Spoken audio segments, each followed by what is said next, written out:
Oh, this is almost post-show because we've been doing it so long. Oh, man. I'm just saying, man. We've been doing it for so long, it's almost post-show. I'm sorry! Blame Comcast. Don't even blame Canada. Blame Comcast. Isn't Comcast from Canada? That would not surprise me. No, because then they had to be polite, at least, and apologetic. Comcast doesn't even apologize. Well, I'm sorry that you don't have service, don't you know? But I just can't do nothing for you, son. Thank you. Have a great day. I suppose I should probably call you and give you a video. Give me some maple syrup right now. Oh. Maple syrup's great. Alright, we're going to try this again. Probably not going to work, but we'll find out. Have some faith, my friend. Faith? Have a little faith, faith. Alright. Go ahead, Yogi. Alright, yo. We gotta get the music queued up.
Oh, Billy.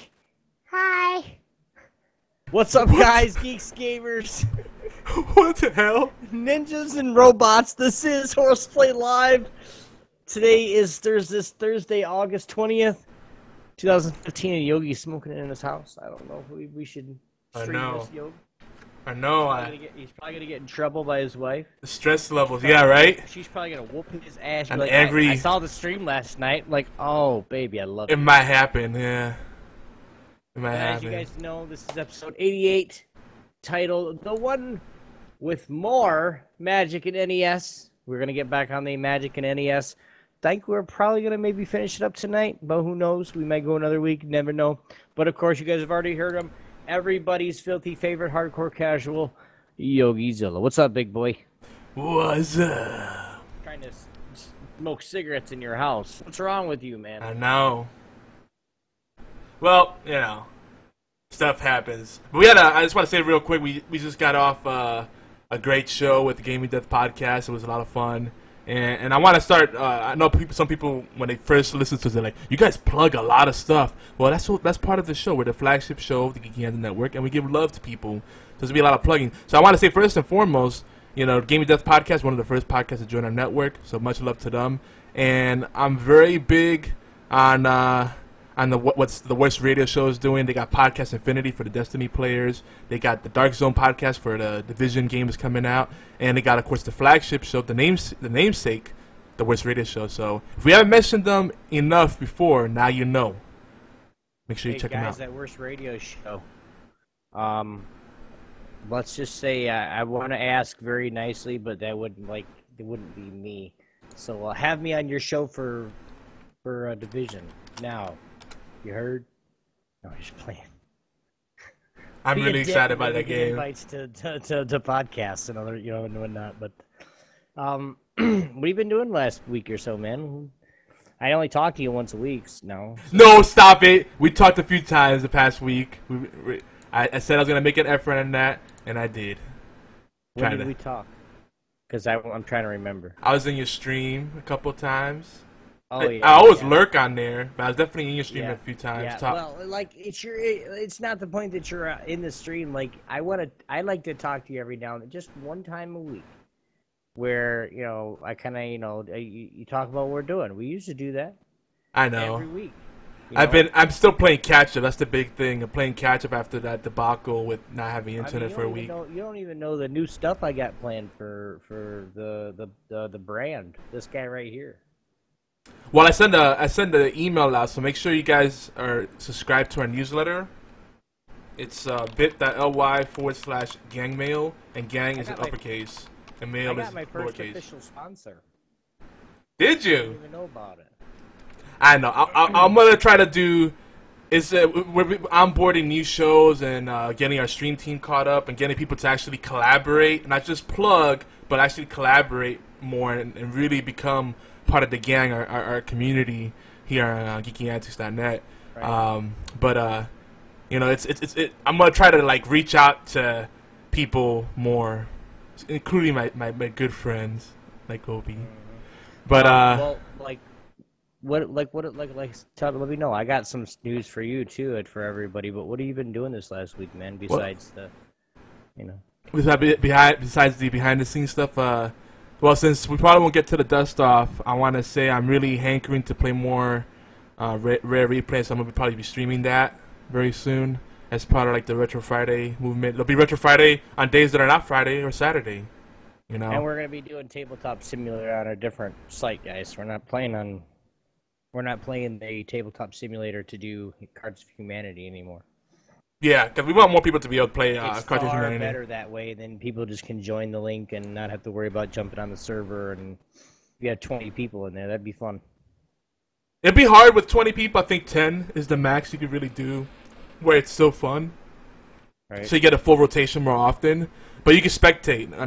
We use Pretend You're Zizzy as the web-based Cards Against Humanity clone. We're gonna be doing that's gonna be an ongoing thing, doing the gang nights on Cards Against Humanity for sure. We'll still do other stuff like Guns of Icarus and whatnot, Tabletop Simulator, but that was definitely really fun.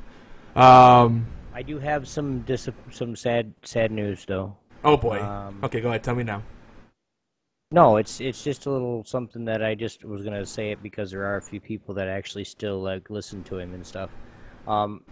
My dad's gonna kind of let go. He's gonna come back to it at a later time, but right now he's kind of letting go of it right now because he's got other stuff planned that he needs to. You know, with my dad, he follows his heart and what tries to follow what Jesus wants him, God wants him to do. So, but he's gonna kind of the podcast is kind of on a pause right now. And then he'll be back, and we'll be having some more stuff on the network as well as YouTube. But I just want to let you guys know that. And he's a couple weeks now, and it's kind of been kind of, I kind of just found out about it, which but he'll be back, and he's gonna be doing some live stuff. Actually, like doing the actual preaching at a church, and like we're gonna record it and what people want to do. But he's actually got a friend that runs a website, another preacher, so he might actually be wanting to put it over there. So, but he's still going to put stuff on Geeky Antics just because it's diversify, because there are people that listen to him over here, and so he doesn't want to like totally leave it. Maybe just do it monthly as a topical thing. I told him, I said, if you're going to do something like that, because his friend's going to help him with a lot of what he's doing, to where I'm not really needed anymore. So I figured we do like once a month or something like that, where he comes over, he does a podcast. Maybe not necessarily on Twitch, but there's other places. We're looking at somewhere right now. So for him, maybe Hitbox or we might. No, don't do Hitbox. That community is caustic. We might do YouTube.tv or something, because then we can go right to YouTube. Yeah, YouTube would be good. You do Google Hangout on air. But I think it'd be good if you just did it monthly and did topical, like answer certain questions that people have. You don't necessarily have to be like scripture or religious, just like, life issues. Like, what do you do when you have a fight with your spouse? Or what do you do when they don't put the toilet seat down? I don't know, stuff like that. That would cause him to have to actually write and actually get on the website and do that. He's not that. No, he's worse than me. No, in audio format.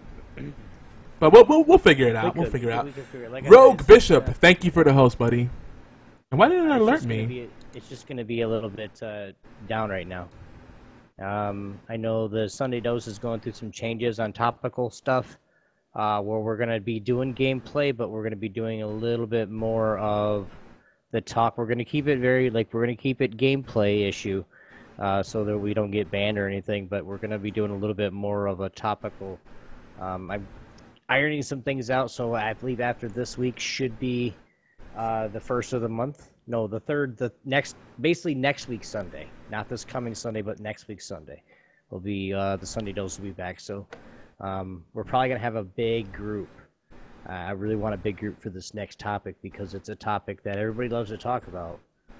And I'll tell you guys next week. Next Sunday coming up, not this Sunday coming out. I'll tell you next week what the topic's going to be on HorsePLAY Live. All right. But, yeah, so other than that, I've been playing a lot of, again, we're not going to get to the dust-off more than likely. I've been playing a lot of Magic Origins, so I have more thoughts on that. And you know how we always joke about how MMOs are like the cancer of games because they just suck up your life. I've taken a little bit of a break. Right now. I'm playing WoW. I know. Some people told on you like Obi's playing WoW again. I'm like, I knew it. I know, like they were like, why are you playing WoW, Obi? Wait, what? I say, what? Is Yogi online? Because every time you'd get online, I'd get offline. So like you wouldn't see me for a while. You caught me a couple times. So. I caught on to that. I think Morgana was one of the people that sold you out. Like, yeah, Morg, she's like my spy, and I'm just kidding. But Morg did it. It's her fault. No, she says it's not her fault. Yes, it is. I can't judge you because I'm playing Neverwinter, and it's actually taking me away from Destiny. You can't say nothing. Yeah, I'm just gonna say right off the bat. I still love Destiny, and I have my issues with Destiny, but it's a shame that a free-to-play game has more content than a paid game like Destiny. And we got a whole on Gaming Death. We got into a whole debate. Make sure you guys check them out on iTunes and Stitcher. We got a whole debate about. We talk about Magic Origins a little bit. We talk a lot about Destiny and how it's a terrible game. They were saying it's a terrible game. I was defending it. I was giving the other side, and I can't argue with their debate. Their arguments because it is like 6 places you get 6 actual maps, 6 actual areas. Then I'm looking Neverwinter. There's so many different instances, different dungeons, different zones, different things, different activities. They're doing the Summer Festival, which they just extended for another week. Hopefully they'll keep extending it. Summer Festival is super fun. You got water balloon fights. It's just so much content, and it doesn't feel like a grind. It's just so much fun. You can fight dragons. I mean, and it's a Dungeons and Dragons universe. Yeah, Peter Hat said, I love Destiny, but it is a crap game. Yeah, it's a crap game that we love. It's and Kevin from the Worst Reader Show is saying that is some crack. He's talking about WoW, and I will never get back to. Yeah, it's probably better you don't get into it. I'm sorry, dude. I can't help it. Like we're not even playing endgame stuff. I am on my pally. Like I'm getting ready. Like I'm raiding with an old buddy of mine where I basically raided with him in BC after I got out of the hardcore guild, the raiding guild that I was in. And I haven't seen him in like 6 years, literally. Like I see him online, but we never talk because we're not playing the same game anymore. And since I got it's just a 1 month. If I can make 25,000, I told people if I can make 25,000 gold, I'll keep playing it because then I'm not paying for it. You can get 25,000 or 26,000, I think it is now, and you can like pay for months of WoW. So, how long will it take you to grind out that much gold, roughly? Like right now, as I'm leveling up my paladin to 100, like I have probably about 4,000 gold, and I played maybe a couple hours on my paladin. I mean, it's going pretty quickly while I'm grinding up. But I'm killing rares and I'm doing a whole bunch of other stuff to get gear fast as I'm leveling up. So like as soon as I get 100, I'm ready to tank. So yeah, seeing it. WoW is still doing well, but it's funny that they're talking about in the chat how like the pay model is old. Dude, they're not doing well at all. WoW is doing very, very poorly right now. Actually, they lost another 3 million. Yeah. Another 3 million followers or subscribers. Before that, they banned almost 1 million subscribers. They need to go free to play. WoW is in trouble. I'm telling you right now. Let's just go free to play. Go to free to play and monetize it somehow. I'm glad they have all the other games that are coming back. Diablo 3 with the the new stuff coming out, the new seasons, and all that. The StarCraft, they're getting a new DLC, aren't they? With the Hearthstone, if they'll keep that going, I think that'll run a little bit longer. But hell, Magic Duels are out now, and I'd rather play Magic Duels than I play Hearthstone.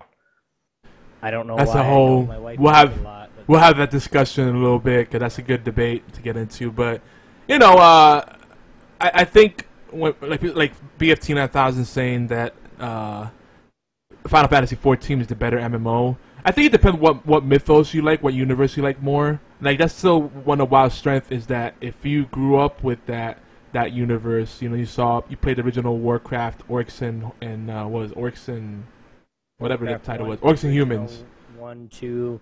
Yeah, the RTS games.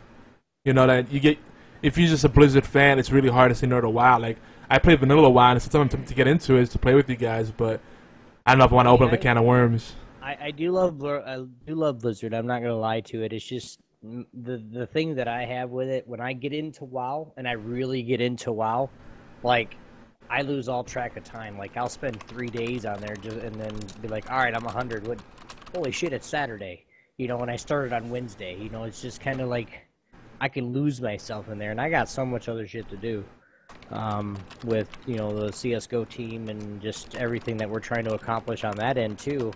And let alone I'm adding stuff to my own name and you know the beard with you know I'm introducing my own website and a whole bunch of things that's going to be happening within the next couple of weeks, which is going to help my you know myself grow, you know, along with Geeky Antics and everything like that. So it's just I'm doing so much more stuff than I used to, like things that I've like I don't even get this, and now I get it because I'm actually starting it from the bottom. Now I'm here, kind of thing. You know what I mean? And it's a WordPress site, so it's a simple HTML site, but it's what I want to go to is I want to go to one of those actually really simplistic websites that have all I have to do is I have my password as an admin, right? I can give people privilege as admin, and then basically I want to be able to hit the forums, click on the forums, and then just reply. And we have that. I can't do it. I can't, for some reason, I can't get on the forums and click something, read something, and reply. It won't let me. I mean, you guys kill me when you start up your own websites and then like you write one or two articles for like 6 months. Like, why don't you just add those to Geeky Antics and then you can link those articles to your Facebook fan pages or whatever. We have the traffic. Why would you start your own website? I mean, I get it. All right. I mean, we do need to make some improvements for usability and make it more user friendly. But I mean, creating a website is something that I want to do, man. It's not. I'm not the one creating it. Okay. I mean, you can barely keep up with the content development now. I mean, hey, Obi, I love you. Okay. I'm just saying. Talk trash. It's okay. I'm just saying, like, you can't write an article for us and go on the forums, but you're going to start a website. You're killing me. But, hey, I love you. Power to you, bro. He's just not... For those not watching the video, he's nodding his head at me. It's like, I told Chris on Gaming Depth, they're not doing articles on GamingDepth.com, and they write some really good articles. Why don't you guys write some articles for us every now and then, and we can also, you know, republish your old stuff because they have some really good stuff. Like if you have this great content, you know, put it somewhere where there's an audience, and then you can have it linked to your Facebook, your Google Plus, whatever you want to promote, your Twitch channel. You know, rather than starting a website from scratch, you have to build up that audience, stay on top of keeping the content steady, you know, maintain it. It's a lot of work. Trust me, that's what keeps me so busy. Because I'm doing all the stuff mostly by myself. And I'm like, I've got all these great resources for you guys. Take advantage of them. But it's alright.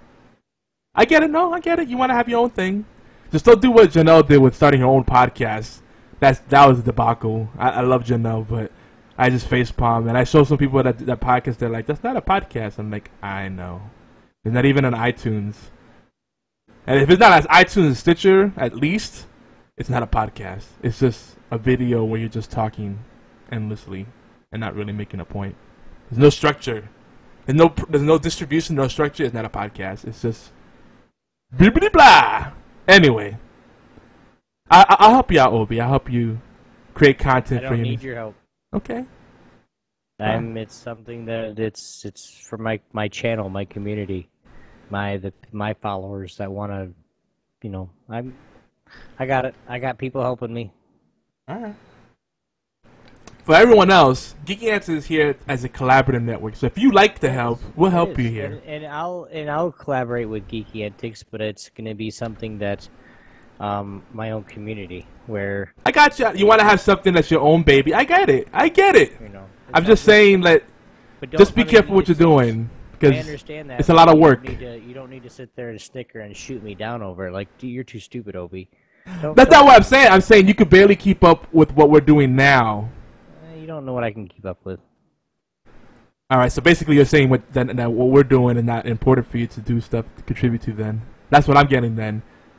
If that's how you take it, then that's how you take it. I'm actually just... Because I've asked for bumpers, I've asked for articles, but then if I ask for these stuff and then people doing it elsewhere, I can't not take it personally. And imagine if I said I'm doing a fundraiser for cancer, and then you don't promote it, but then you do your own fundraiser for cancer. Yeah, that made me a little sad. That's all I'm saying. But anyway, let's go back to the week and stuff. I don't want to make Opie salty. I'm just making a point, the websites, it's a lot of work. It's a lot of work. Make sure it's sustainable. That's all I'm saying. As a marketing and business guy, that's what I do for a living to pay the bills. Make sure you have a sustainable content strategy and growth plan, and you're not relying just on those people, because people flake out. That's sadly what happens. Nope. You'll see. That's it. You'll see. You take it as a challenge, Obi. I'm not challenging. I'm not saying you're gonna fail. It honestly is a challenge to me now. It's not that I'm gonna make this work.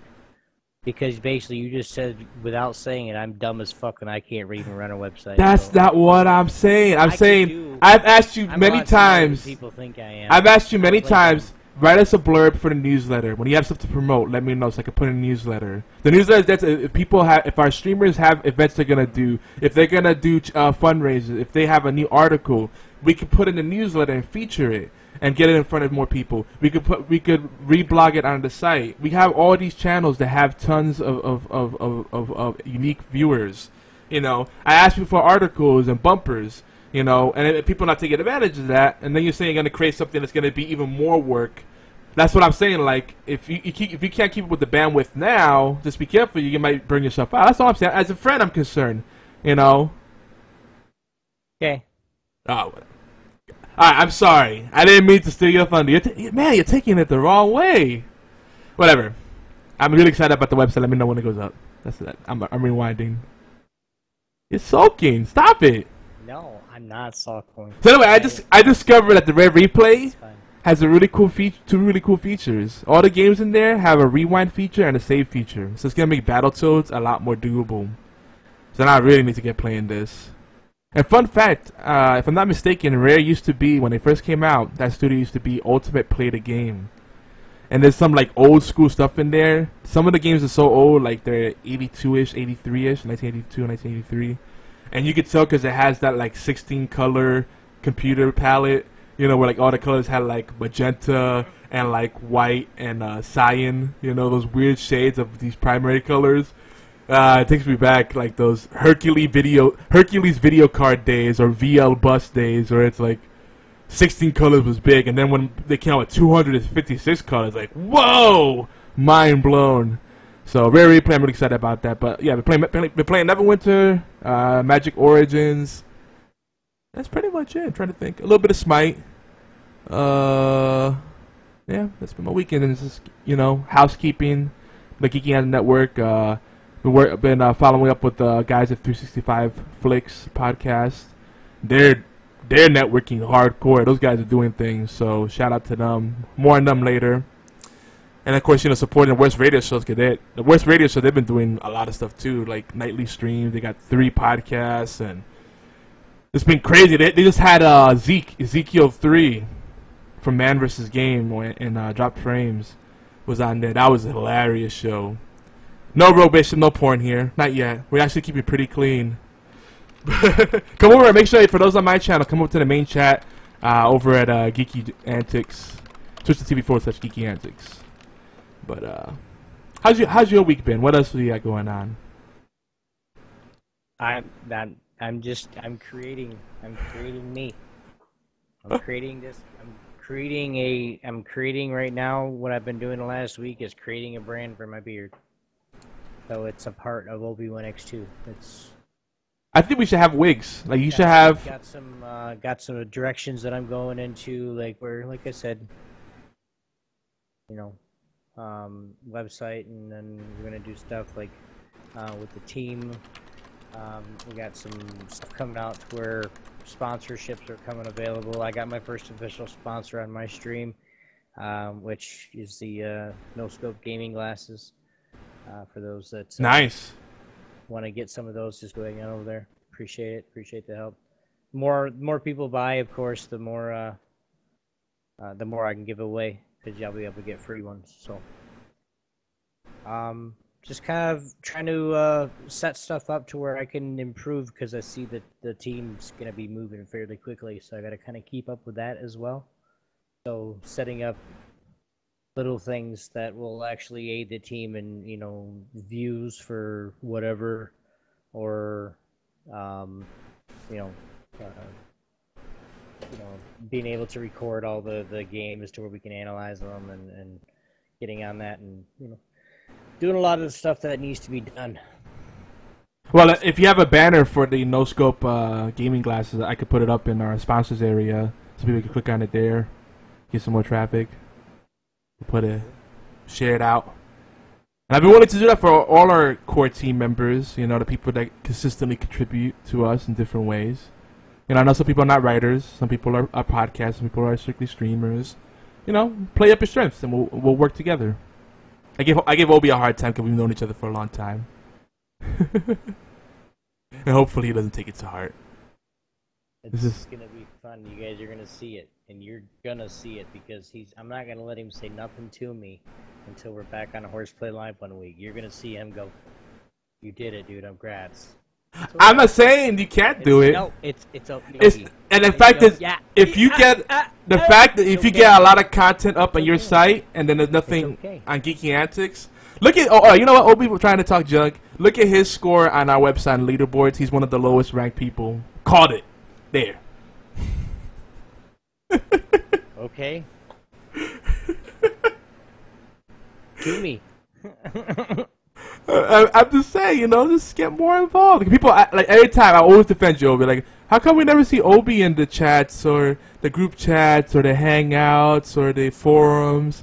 We got a Skype group that I'm not even invited to, bro. So it's not like, I thought I invited you in there. You didn't get an invite?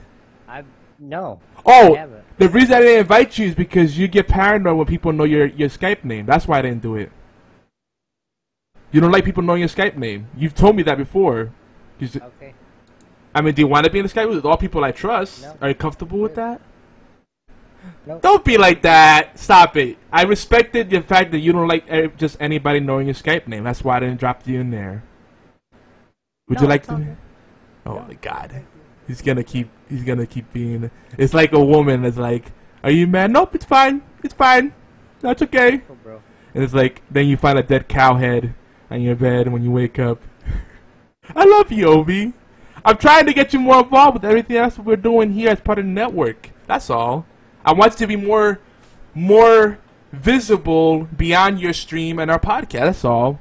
Because whenever people say, "Where's Obi? How come he's in with us?" Then I make excuses, and it seems like I defend you, but it seems like I'm just making excuses, even though they're legit. Every day. Yeah, but see, TeamSpeak's not a visibility thing. Like things that linger. That's where I'm at. I'm on Twitter. The thing, with voice chat's great, and this is what I tell people all the time. It's great that we have conversations, but when you have an article or an ebook or a podcast or a video, it's stuff that we can share with other people, so that when they're not there, it lives on. It becomes evergreen. You know what I mean? Like, they don't miss out on those wonderful moments, that useful information and whatnot. And I know he's staring daggers into me because he thinks I'm saying that he can't do it. I'm saying that it's a lot of work. Okay. It's more a general advertisement. Because everybody starts a website, and I see so many websites that go up, and it's like, why are you going to reinvent the wheel? If you're part of a network, put that content on the network, because if you can't keep up with the content schedule, it's really hard. It's a lot more. It's not just making a website. Anybody can make a website, but can you keep the content steady? Can you promote it? You know, can you do the social media marketing? It's a lot of work. I barely keep up with it. You know, I'm just saying we're more powerful as a collective. Beard fight, meh.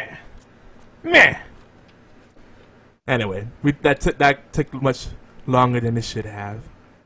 I wish you luck, bro. You know, I support you and everybody wholeheartedly. Hey, tons of people on the network. Everybody's an independent contributor. You could do what you want. You can have solo projects. I'm just saying, if we could pool our resources more together, we could be a lot more effective. Like the other day, I gave Kevin a hard time on the West Radio Show because they did an article on streaming, and it's a great article. But if they had told me they did that, I could have linked to it from our article, which, by the way, is the #1 article still on Google when you search how to succeed on Twitch. And I think for also how to stream on Twitch, we're one of the top articles that shows up. That's a big deal. So, I want to be able to give people some of that love and then cross-promote like that. Because they cover more of the technical aspect. And on our article, we're more about the social media stuff, like the attitude you should have, the expectations you should have. Basically our main point is, don't get into streaming or even podcasting to make money. Do it because you love it, because then the money will come, and then the growth of audience will come. If you do it and all you're thinking about is numbers, and then the numbers don't come right away, you're gonna lose a lot of ziff. Same thing with building a website. What are you doing, Obi? You're doing a demonic eyes. I'm done. Obi, what do we do? What's tonight on the show? And they think you would win the beard fight because apparently we're gonna have a beard fight. I know I'd win the beard fight. So what's tonight on the show, Obi? My beard has already told me that he will whoop your ass in a second. Not just your beard, but you. I have a really bright neon red kind of hair in my beard. Hell yeah! Thank God Almighty. No Destiny minutes tonight, guys. We're safe. We have a huge feature though tonight, so that we're continuing. Our feature is fucking massive. Yeah, we're continuing. I'm gonna put that in there. We're continuing. Yeah. I'm talking about our feature, right? Oh yeah, the feature is massive feature. That feature there, I tell you. I like that big old features. You guys love deck building games. We're gonna be talking a little bit more about Magic Origins tonight. We're continuing our top 100 NES games and remembering a little known gem that made Nintendo special for us 2 decades ago, for almost over 20 years ago actually. So we're also going to talk about some modern games too, and we'll get into to be a 2 or 3 partner because we have tons of I'm going to say it wrong again. Ninja games. Vidya games. Like Idjit. Vidya games. Anyway, Vidya. We have a bunch more of those to talk about. But if you guys are new to HorsePLAY Live, welcome to our Silly party, yay! Woo! How do you follow that up? Come to play, and 9 times out of 10 hear voices that you don't think are there. We are the flagship talk radio show for Geeky Antics Network in collaboration with AllGames.com. Our show also covers all the geek culture aspects of geek culture with a special focus on Indian strategy games, technologies. We rant in many different languages sometimes, so you got to be prepared for that. And many different voices sometimes too. Like he can, Spanish, and then I can, You wanna play? Have fun with that. But of course, a lot of the social issues that geeks face. And then, of course, community events that we try to be a lot of part of. Sometimes, guys, we even talk about tabletop and retro gaming. Sometimes it's every Thursday after HorsePLAY Live, we play Cards of Humanity, which we found somewhere to play good. That's good. And, hell, we talk about food all the time. If it's not, we're not talking about food, it's not HorsePLAY Live, telling you. Just because. It's just what we do. Yogi, tell them a little bit more about the show. So yeah, we're a late night show, unscripted. We have structure, we have segments, Well, script, as you heard from the beginning, the opening, that was not planned at all. That some of the stuff that I learned of tonight is as new to me as it is to you guys. And it's exciting. That's part of the fun. This is how we catch up most of the time. And Obi throws me curveballs all the time.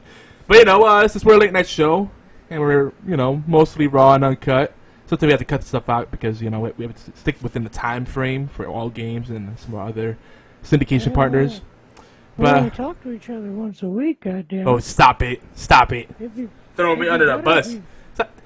If you better be, if you just talk to me every now and then. It's like Chris. It's like I gotta agree with him. Chris. You gotta talk. Chris. Communication, buddy, is the key. Chris Gannon did the same thing. He's like, well, Yogi was going to be on the show, but I Skyped him and texted him, and he didn't get back to me. Damn, give me like a couple of minutes. Throwing me under the bus. What is this? Gang up on Yogi night? But, since we're a late night show, we may say something offensive. We don't just say things just to be controversial. We speak from the heart. And, we speak in a manner to incite conversation, get debate going, so we could... figure things out. Okay, Obi maybe, because he likes to troll. But keep an open mind and have fun, because after all, this is HorsePLAY. With a name like that, shenanigans are abound. Someone has a question for me? What? Frankie and Deanie has a question. It's Frankie and Dinky. Hello, that's a new person, I think. It is. I hope it's not a troll question, and there's some McRib love. That'd be, I'm kind of hungry now. Dude, that sounds really good. McRibs, you crave them, and then you have them, and you're like, maybe I shouldn't have. A good old garden salad sounds good right about now, too, with some grilled chicken on it.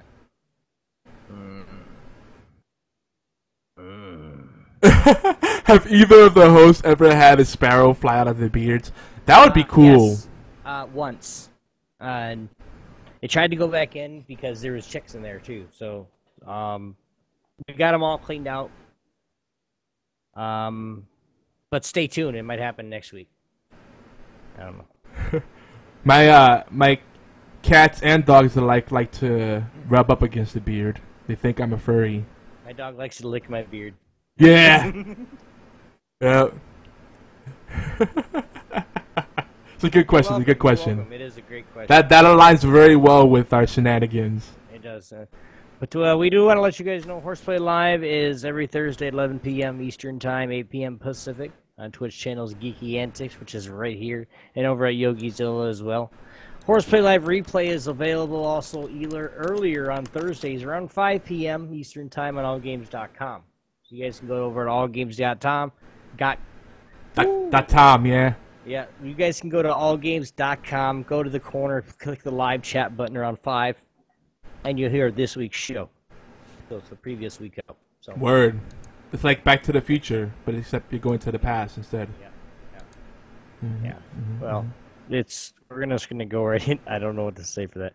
We're gonna go right into it with the obligatory news And rants. Ding! So, a reminder, International Podcast Day is coming up on September 30th. 2015, and what I would like to do as part of it is a lot of people are interested in doing podcasting and kind of knowing what that entails, what they should expect, maybe how they can monetize, what's the purpose of podcasting, how does it compare to video and streaming, and I'm a big fan of the format. I think it's the best of both worlds. It's like in between the benefits you get from writing, but people don't really read. People do like to listen, usually. Well, they hear you, but they may not always listen. But video requires more engagement, and there's a lot of little nuances with it. But podcasting is somewhere in that little sweet spot. So, we like to get everybody involved in the podcasting love. Obi's losing it right now. But internationalpodcastday.com. Expect more details, and if you subscribe to our VIP mailing list, we'll keep you in the loop. Of what we'll be doing for International Podcast Day and maybe new shows maybe coming soon. Obi, are you still thinking about doing a daily little mini show podcast while you search for treasure live on air? Yeah, okay, great. I had my finger bent. But anyway, there's something in the making, but I'm only doing it like it's not. It's gonna be like on the days I stream. I'm gonna take like the first half hour. And maybe do like, because I'm doing it on my channel, but I'm taking like the first half hour and recording that, and then getting like the daily thing up. I just don't know exactly how I want to do it yet, because I don't want to. I know there was chances of like a radio show on Geeky Antics and stuff like that. So if that's what you want to do, I mean, I'll be a part of it. I mean, just let me know when I need to do the morning show for that day or something like that. Well, what I would like to do is just... And then I can just send you that little half-hour clip, so then you can do whatever you want to with it. What I would like to do is do like a little geeky radio show that's just like announcements, like people, things that our streamers are doing, things that are going on in the video game industry, things that are going on with movies, TV, all geeky stuff, comics, whatever. You know, like maybe have 30 minutes, 45 minutes tops, and then like do that daily. But I would like to have rotating hosts, so it's not just me and you doing it all the time. You know. I'm gonna start working on my Google Calendar as well, to where, like, if I'm friends with you, and I will put you in my circles, I will put you in a friend circle, and that's where my Google Calendar will be like published or like put out. If if I need to do something, if I need to be on a podcast, I'm gonna put it on the calendar, because I'm going to start doing certain things every day. Mm-hmm. I'm going to be making CSGO videos for the team on Mondays. I'm going to be, not streaming, because of course I got my son, of course, 2 or 3 days a week. So like the days that I don't have, like today, we did a little bit of it. We're streaming, and then tomorrow we're streaming, and then Saturday we're streaming, and then of course Sunday, and then of course every other Sunday will be the Sunday dose. So, there's lots of things going on right now. So, I definitely want to do it, because I'm already doing it that way already anyway. Every day besides Friday, I get up early. So I'm up 7 o'clock in the morning. That's a good that's a good thing. I was trying to get that started before. I think we should do that for sure. Like, have a Google Calendar that everybody on our stream team can update. Like, obviously, you can't have your full streaming schedule because there's so much overlap. But like, if you have special events like a podcast or a theme stream, a charity stream, we could get it on there. I still do want to, and this is for why everybody can listen, and it's early enough in the cast, that I still do want to do at least attempt a 24-hour, summer stream for Geeky Antics, because we did do one last summer. Yeah. We did like a 72-hour monster stream. It was awesome. Yeah, that was fun. I don't want to be. I know Morg will help do it. I believe Fatal will get on there and stream one time. And I think Black Dragon said he'd even, pop on for a couple hours and do some stuff. But I really want to do that for Geeky Antics. And then whatever, right here on Geeky Antics channel. But we take shifts, like we do 8-hour shifts. Yeah. But if we can do that, then 8-hour shifts, that's only 4 streamers, and that's 24 hours. Yeah. We do 2 of those. I'll take the first shift every single day if somebody wants to follow me up every It's day. 3 streamers, by the way, isn't it? 3 times 4, 3 times 8, 24. Yeah. But yeah, we have 4. If we have 4, cause we only did it with three people last time, really. I have 3 that will. Oh no, it was 4. So, plus myself is 4. You would be 5 if you could do it. So it's like I want to do it to where we have 5 people, and then I'd like to start it. What I would like to do personally is start it and end it. Just something to where it's at that 48-hour mark. If we go longer and we go 60 hours again, sure, but it officially ends at this time. Because then, we set something up on the website and we okay, this is a giveaway for the 48-hour. Let's see what we can do. Whatever we're going to do the 48-hour for, I don't want to give everything away. But do it as in, at the end, when it's done, we do a giveaway. We do, then that's when we draw the people's name, because then they have 48 hours to actually comment on a post or do whatever we're going to do giveaway-wise. So. Yeah, I enjoy doing it. And I went, the longest I went was 12 or 14 hours because everybody passed out. And I was like, where's my backup? Last year was pretty nuts, dude. It was really nuts. But I have all the simulators that I can play now. Yeah. If you've ever watched one of my farm streams, I'm on the farm just planting and harvesting a field for 3 or 4 hours. I was there Hell, for a Euro especially- Truck Simulator. I saw that. Especially Euro Truck too, dude. I got 2 garages now and at least 5 workers total. So I'm like, I'm rolling now. So we're just gonna keep going and keep buying garages. So it's fun. I can't wait. But yeah, we'll talk more about that. But more news. So again, a reminder: Fallout Shelter is the app is out and it works great on Android. I'm happy it's there because the Apple version sucks as far as I'm concerned. So revisit the Wasteland today. You'll have to wait for Fallout 4. Black Ops 3 beta has been a lot of the talk. I saw some people streaming it. It is first to PS4. It's got some mixed reviews, but apparently the multiplayer servers were terrible. I don't get this. These games coming out where the multiplayer is a big thing and they don't have good servers. It's a beta, so they have that excuse, but we'll see. Another reminder, we're getting very close to fantasy football season. We still have a few slots left, so if you want to get in on that, email me, yogizilla at geekyantics.net, and get in. It's going to be very casual, so don't worry about that. A thing called Gamescom went down, so that was kind of a big deal. A movie called Fantastic Four came out. I don't think anybody really cares about that. Like Gamescom, we would have talked more about it. Gamescom is one of the biggest conventions for gaming. It's out in Germany. I think it's usually in that area. I know it's usually in Europe. We're gonna be trying to do some stuff to where we can actually win TwitchCon tickets next year. So yeah, be looking forward to that. Yogi going to TwitchCon next year, or Obi going to TwitchCon next year. So. Twitch will be cool because it's more community oriented. I like the geeky conventions where it's more like a meetup.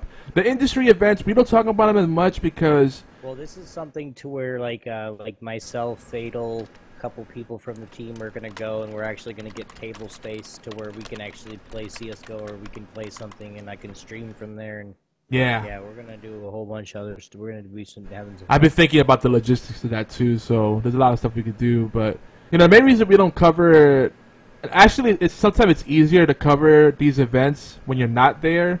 Because the problem when you're there, you spend so much time going on lines, dealing with crowds, scheduling stuff, and it's just so crazy, and you don't get to enjoy the event as much. It's just a hassle.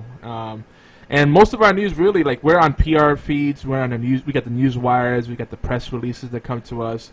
We're covered on that, and really, our favorite way of getting news is sharing the stuff that I think is most relevant to our community. On all games and like Geeky Antics and all throughout. Is really enthusiast press, the podcasts, fan sites, community gaming sites, all that kind of stuff. To me, those perspectives excite me more because there's just so much marketing hype, and it's just like all this big talk, and it's like, all right, well, tell me what the real story is, not what you want us to believe. But if you guys are interested in that stuff, we'll cover more of it. I mean, we covered E3 pretty well and PAX in the past, but we're more about like the underground stuff and the niche stuff. That's kind of what we do. But yeah, as Obi dances over there. You ready for the next bit, Obi? Yes, we become Captain Planet when our beards combine. Someone picked up on that. Or we could form Cousin It. Both work. I don't remember what I did for this one. You just do deals for cheap bastards. Something like that. I'm not gonna even try to do it like you do it. Yeah. All right. Do we have some? I'm gonna try this one. Okay, ready? Oh boy. He's gotta wind up. Yeah, I do. Just wait for it. It's like a bell. Now everybody, it's deals for cheap bastards, like Yogizilla and Obi-Wan X2. Obi? What the fuck? I don't know. Sorry for everybody that heard that. It was Herbert was trying to get out, or that perverted old man, and sometimes pops off. He put it up. Thank you for introducing that, though. Deals for cheap bastards. The voice, Savage Goddess liked it. Do you have any deals, Yeah. Obi? Any big deals? We'll blaze through this real quick. I don't have like I said, I've been doing so much research and learning how to do things with the person that's teaching me how to do all this like step for step stuff. So I've been quite busy with that. So I haven't really done any deals. I know there's a few free games on Steam right now that people might like, but I have to look those Yeah, up. there's a lot of them. Well, real quick, Humble Bundle PC and Mobile 13 bundle is looks pretty good. It features Tiny Keep, Crown Takers, Photanica, and Monster Loves You. It's really good. I don't know if anybody's played any of these games. Let us know. I'm familiar with Tiny Keep the most. I've been watching the game for a while. And the weekly. What's going on? The weekly Humble Bundle, Return of Space Boy, is still available for 4 more days, and this bundle has a lot of games that I think many of us like. Edge of Space, Steam Marines, I'm a huge fan of that. Star Maid, Reassembly, good stuff. And again, the Xbox games with Goad. I forgot what it was. It was How to Survive Storm Warning Edition on Xbox One, and a 360 Metro Last Night. Metro Last Light. I keep saying last night. By the way, for cheap bastards. If you're one of those people that only like to spend like $5 or less on Steam when the games come out, Payday 2 is 75% off right now. It's only $5, and it's free to play this weekend. So, guys, get on that. that's been Maybe that's I'll like the do second time we've done it. I we, think. we might do a play during the day when I stream during the day on Saturday. We might play some Payday 2. So, come join us. It's a fun game. Yeah, all of us. It's a good game to come back to. Oh. I would join you guys, but it doesn't work on this rig. I gotta get the other one working. I know. I keep saying that. Grub. But I think it's time for a quickie. Oh. To keep things moving along. Alright, you ready for this one? Oh, I got a God. new version. Ready? Dragon knows this. I was doing it earlier. Oh no, not another quickie. Well then. So, Magic Origins in a nutshell, and we're trying to make this nutshell very small. Last week, we briefly discussed the Magic Origins game on the Xbox and PC, Steam specifically, and we basically asked, is this the definitive digital TCG/CCG, or at least the best online Magic game today? So I don't think we're going to tackle that fully right now. I will say that I still think Hearthstone has a better free-to-play model, but I am really enjoying this game. I do still think it's a big grind, but at least Wizards kind of gave up a little. They budged a little bit. Chris over at the Gaming Death podcast, he was saying that he's disappointed they don't have more formats. You know, like there's at least be more structured gameplay, like sealed play, draft play, EDP, Commander. There's so many different ways to play it, whereas it makes it more challenging. And that's always seems to be something that's lacking. And I know people can say, "Oh, you can play Magic Online." No, that's not an option unless you're really hardcore. Magic Online is not good for people that no matter like I've played Magic from the beginning, and I love deck building games, but I can't play Magic Online because it's too much for the hardcore people and the elitists, and that's just not fun to me. I'd rather just play in a more casual setting, where I feel it's more competitive that way, and it's more fun. You know, I don't want to get demolished because that's all they play. There's other games that I play that aren't Magic. We talked a little bit. Obi threw the gauntlet down, and we're talking about is how black-white is not viable. And in Magic Origins, I think it is, at least the digital game. I know in real life, IRL, maybe not so much. But I've had some good success with white-black and red-black. Just gonna throw that out there. So I'm gonna accept this challenge. I'm gonna play a lot of white-black and capture it. Is Obi falling asleep? Yeah, bastard. Capture on video so I can show that it's not terrible. And white-black is actually is freaking terrible. No. You've just been getting lucky, dude. And No, you it's said it's terrible. you I said don't it's wanna talk slow. about it anymore. You said it's slow. It's actually quite aggro if you build it right. A blue-black is or a blue-white is slow. Oh yeah, blue anything is slow. What's what I'm saying? Like, I didn't say nothing about a blue-white deck or a black-white deck. I told you a black-white deck is not viable in the game. And BFT makes a good point. Magic Online is good for people who want to play physical MTG but don't want the cards taking up space. Exactly. And that's, you know, it's also where people train for, you know, actual physical card battles, you know, when they don't have a friend to play with or their team nearby. Oh, the Savage Goddess is like, are we going to stream more Magic this week? Yes, definitely. Which face? I Which- might even do it too. Oh, To the Herbert. Yeah, Savage God has made the same face when you did the quickie sound that I made. Cross the fucking river and get the hell over it, darling. I don't give a damn. Yeah, Origins is still very limited in what kind of decks you can make, but see, that's always a selling point. I don't want a game that has the full card set available, and then you just get comfortable and keep running the same kind of decks. I want it to make you start being more creative. I think that's part of the fun. Savage God says he runs a blue, white, green deck in real life, but you can't make that in Origins. Yeah, you can't do tricolor. They force you to do dual. You can't do single either. Yep, I confirmed that. Yeah. You have to do a double color. I tried mono, and it's an invalid deck. The best one that I like so far is a red-green deck, because you got a lot of like snares or blocks with a lot of burst damage. Yeah, red green's or even nice. a black-red deck is really, really, really powerful. Just because of the Zerg with the red, and then you have your blocks, big-time blocks with black. So yeah, we got a lot of talking with some red, black. You got the big blocks with the red. Hat said he read straight red green deck yesterday with a monster. Yeah, green is. If you get the mana to cover your big creatures, yeah, green's still the strongest. It's been the strongest for the longest in digital and physical, and just about every format. And I love the black-green elf decks, or the what's the other one they have? Is it white-green elf decks? There's different ones they have, but the elf decks are fun. I think if you're gonna play like because I like the slower elf decks, like a blue-green.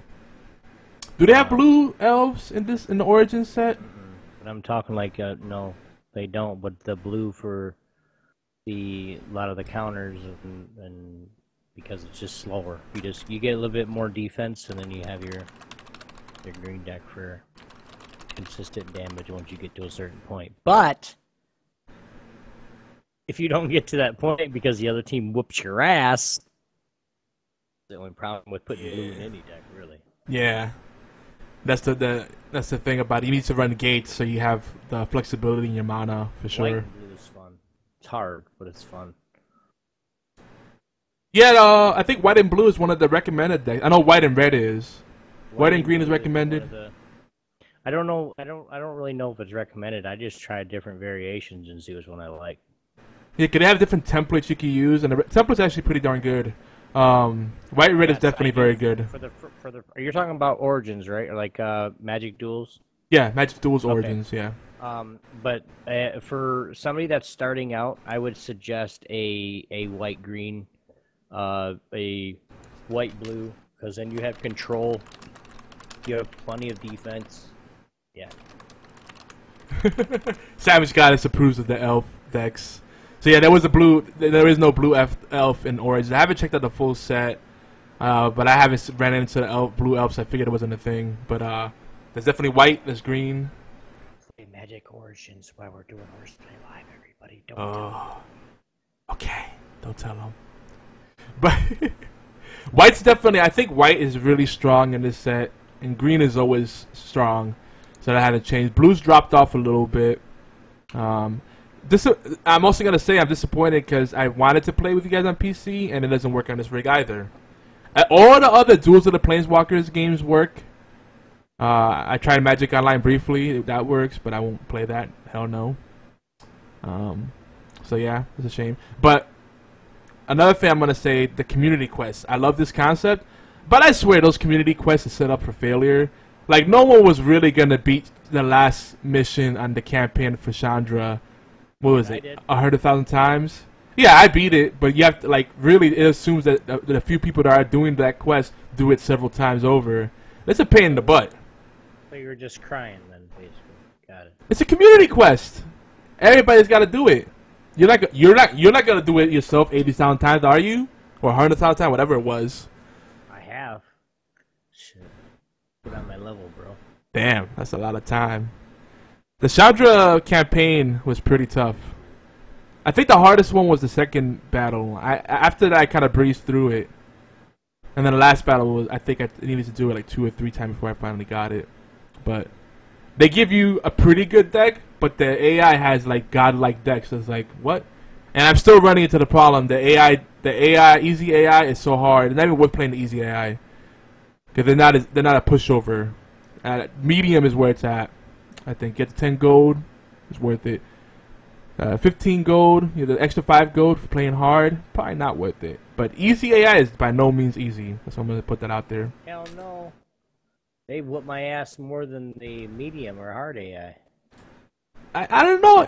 You know, I was wondering about that. I don't know if it was me, but it seems that way. But like see, they're punishing you. Everything but easy is easier. Like easy's hard. I stop after a while. Like goddamn, I'm not doing this anymore. BFT saying I'm bad at MTG. I'm serviceable. I'm at a hardcore game. I don't dedicate the time. If I dedicated the time to Magic like I do with Hearthstone, I'd probably be a lot more competitive. But like, if you don't stick with Magic, you forget a lot of the mechanics and like you do derpy things. And Magic is unforgiving.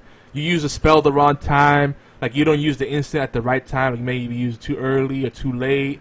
You know, you gotta understand the phases and like be aware of how much mana your opponents have and like the board situation and how many cards they have. Because like things like flash and instants, you may think you have a play and then you do something and then you may not read the flavor text on a certain card that's on the field and you end up feeding them more points. And there's a lot of stuff you gotta keep track of. Magic is you gotta really be like on top of your game, you know, and like there's a lot of thinking involved. But you know, overall, I still play more Hearthstone right now. I need to get back into Soulforge and Scrolls. I think those games have a better virtual economy, and they still play a little better. There's a lot of janky stuff in Origins, but I'm really enjoying it. I would put Origins ahead of Scrolls because Scrolls is really complicated because it's a tactics game and it's a card game. But Soulforge and Hearthstone, I think they move a lot, they flow a lot better. But yeah, Magic is very much involved. Peter had it. Got it. He knows what I'm throwing out there. But you know, I think we should just start moving to our feature discussion because we have about 45 minutes left. So, but if you guys have any thoughts, no, we got like 15 minutes. You guys have any of your own thoughts on you know Magic Origins in a nutshell on this little topic here? Let us know. Give us a voicemail, mail@geekyantics.net, or you guys can call us the voicemail 206-415-4987, and we'll respond to it next show that we get to. That we hear your voicemail. So, Word. But we are going to get right into the feature discussion, you know. And now for our feature presentation. Dun, dun, dun. I don't know how to do that anymore. Dun, dun, dun. Yeah, put a little more of a higher octave, I think. There you go. I don't know. Feature the 100 best NES games of all time. Now we got through quite a bit. Actually, we didn't get through shit because we were talking. So it's all good. But we're gonna get right into it. Yogi, you go ahead and I'll just comment because I gotta pay attention to this thing. You play Magic still. So you know, last week we covered a lot of games. Of course, you know, Battletoads had to come up. We talked a lot about the mainstays. You know, we're trying to avoid like the flagship games like Mario and Zelda. We know those are obviously all-time favorites and, you know, fan favorites and commercial successes. But we're trying to cover more of like the lesser-known games. So like, you know, we were surprised with things like Adventure Island 2 making the list. What was another surprise they had? Ikari Warriors, because I thought that was a lot less known than it really was. Jackal, which is a great game in the arcade and great NES port. Journey to Silius, which was supposed to be a Terminator game initially, that ended up becoming a side-scrolling action platformer that had nothing to do with Terminator. Metroid, again, that's another one of those games that's like a mainstay, so it goes without saying. Ninja Gaiden, same thing. They had a lot enough for Ninja Gaiden in this list. Shadowgate made it, which Shadowgate actually started its life cycle on as a point-and-click adventure on the Mac, and then they made it to the NES game. More of a pure kind of role-playing experience. Star Tropics made the list. A lot of role-playing games on here. Star Tropics is one I think that's not mentioned as much as Final Fantasy and even Dragon Warrior. Crystallis, which I would still say is Crystallis, because I think it sounds better. Crystallis makes you think like a bad hip hop, a rapper name. Yo, I'm Crystallis. What up, yo? I think Obi got excited about this Tecmo Super Bowl and World Wrestling.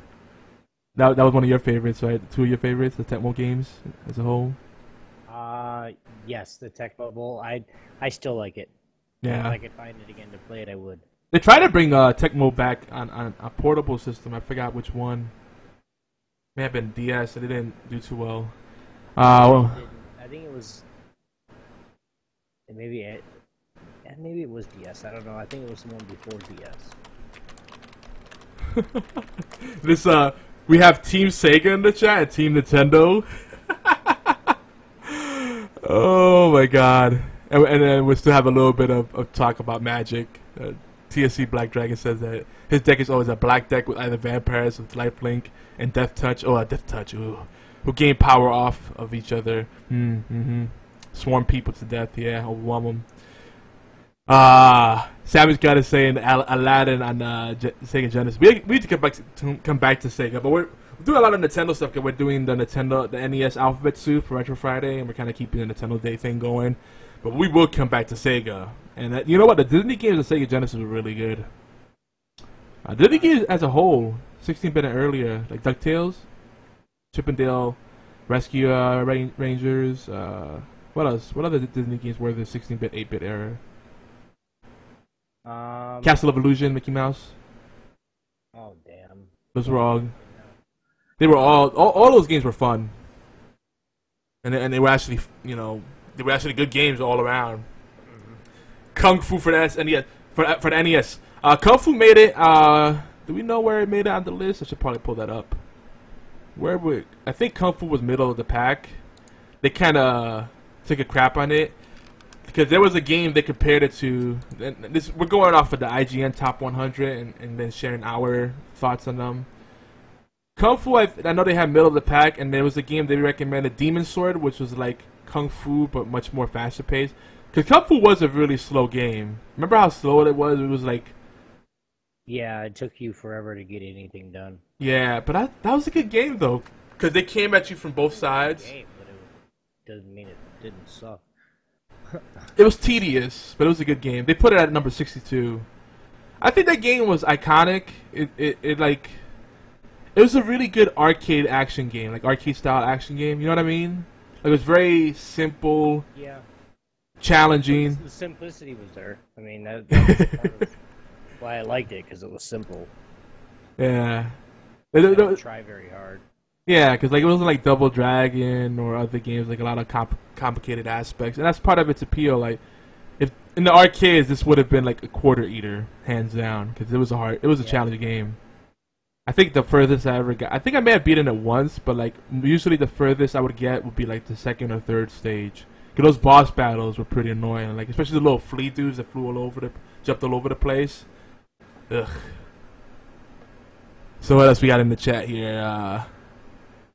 The Batman games on Nintendo were good too, and they had I think they only had one of them on there. We have Zelda, of course, for best NES game, which I can say that I played quite a bit of that. So I mean, we beat it several different times, several different how you can hey, let's see who can do it the fastest kind of thing. Oh yeah, I lost. Pathetically. Yeah, and Zelda obviously is gonna make any top list because that's like iconic. Metroid too, and I feel like they need to show more love to the Metroid franchise because they were doing it during the DS and Wii generation.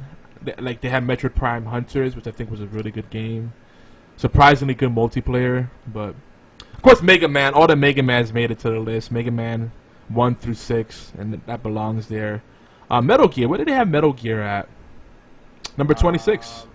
20. Yeah. Did you play the Metal Gear on NES? No. That thing was hard. It was super duper hard. That's all I'm gonna say. Before I get myself set up here. You know what? One I want to mention. a Tim Schafer joint. This comes from the days of point-and-click adventures and the Scum engine, which is a scripting engine for like adventure-type games and whatnot. Like King's Quest, Police Quest, those kind of games. There was a lot of them. There's too many to mention. I know I'm gonna forget some, but Maniac Mansion, otherwise known as Day of the Tentacle. Is this one you played, Obi?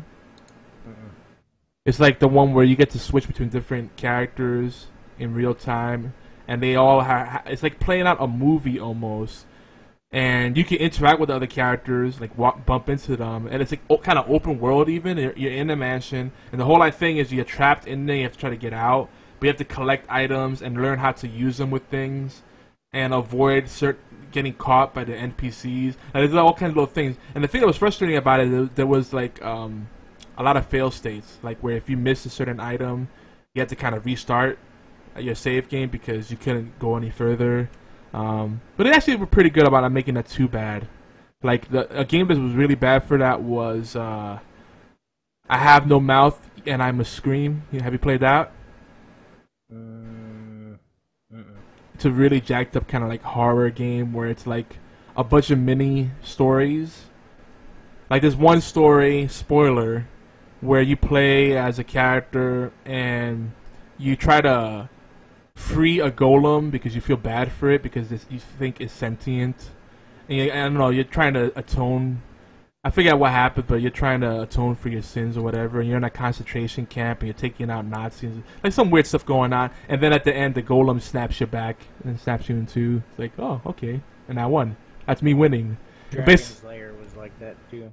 Dragon's Lair, definitely. Dragon's Lair and Space Ace. But the thing with Dragon's Lair was a lot more cinematic. And same thing with Space Ace. And it wasn't so much point and click. It was more like choose a path. You know, there's a little less interaction. And this Maniac Mansion gives you a lot more interaction. You could click on different things, explore a lot more. It was ahead of its time. Yeah, but those Dragon Lair and Space Ace. Oh yeah. Oh, I got people started on a Metroid. Like, years of waiting, what do we get? Metroid Prime Federation Force. What the hell is that shit? That's not effing Metroid. That's baby time party bumpers. Fuck that game. Right. That's BFT. He said, yeah, he said something. He said, F that game. BFT, yeah, I feel your pain. But Maniac Mansion is one that I would say definitely worth going back to. A lot of these games that are on here too are in the rare replay collection. Battletoads on there, Cobra Triangle. You get a little like boat, and you get to shoot things, pew pew, and jump. Double Dragon 2: The Revenge.